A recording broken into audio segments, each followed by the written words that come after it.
घरमा चाहिँ अलिक डरै पैसा हाल्छ जस्तो है होला जुम भित्र हो यता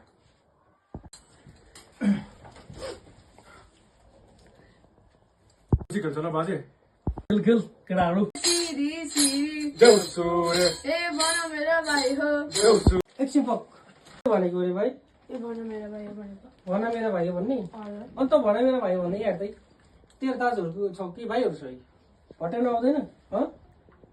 भट्याउन आउँदैन भाइ भन्ने हो यसलाई भट्याउन आउँदैन यहाँ चाहिँ तेरो काम छैन यो के हो झ्याली चम्चीमा बोतलमा बिहेको बोतलमा हालेर चम्चीमा झ्याली भट्याउन आउँदैन रहेछ झ्याली एउटा चम्ची बोतलको मुखमा बाट छिरायो अनि केटाले दिमाग चलाउँछ है ल्याउँछ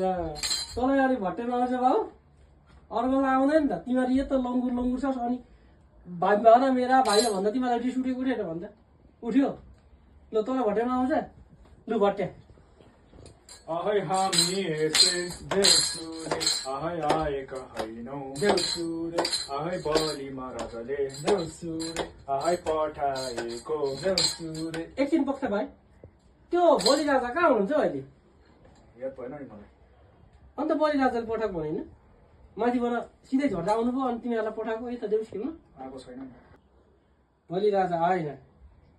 अनि बलि राजा थाहै नभएपछि अनि बलि राजा भेटेको हो भेटेन अनि भेट्दै नभेटेपछि अन्त किन ढाँच्छस् यो के हो यो हाँसुरी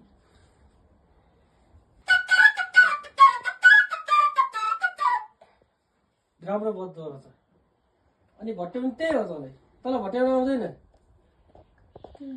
कानको तँले तँलाई भट्ट्याउनु आउँछ लु भट्ट्या तेरो झ्याली त बजाउनु पर्यो होला नि ल त मान्छे राम्रो छस् तँलाई भट्ट्याउनु आउँछ होला नि आउँछ है लु राम्रो भट्ट्याउँछस् दामी भट्ट्या आहे चिप्लो बाटो देउसुरे आहे लड्दैमा पर्दै देउसुरे आहे आएका हामी देउसुरे यता एकछिन यता आइज के अरे चिप्लो बाटो लड्दै पर्दै आएका हामी अहिले पानी नआएको कति महिना भइसक्यो खडीले लागिरहेको छ चिप्लो बाटो लड्दै पर्दा कहाँ लडिस् तँलाई भट्याउनु आउँदैन खोइ कहाँ लडिस् चिप्लो बाटो लड्दै पर्दा आएका हामी भन्छ लास्टमा लडेको माटो साटो केही पनि छैन कस्ता खालको चाहिँ दिमाग खर्करा थियो यहाँ त पैसा पनि दिँदैन रहेछ हिर्काउँदो मात्रै रहेछ जाउँ केटा तिमीलाई अझ हिर्काउँछ भन्छ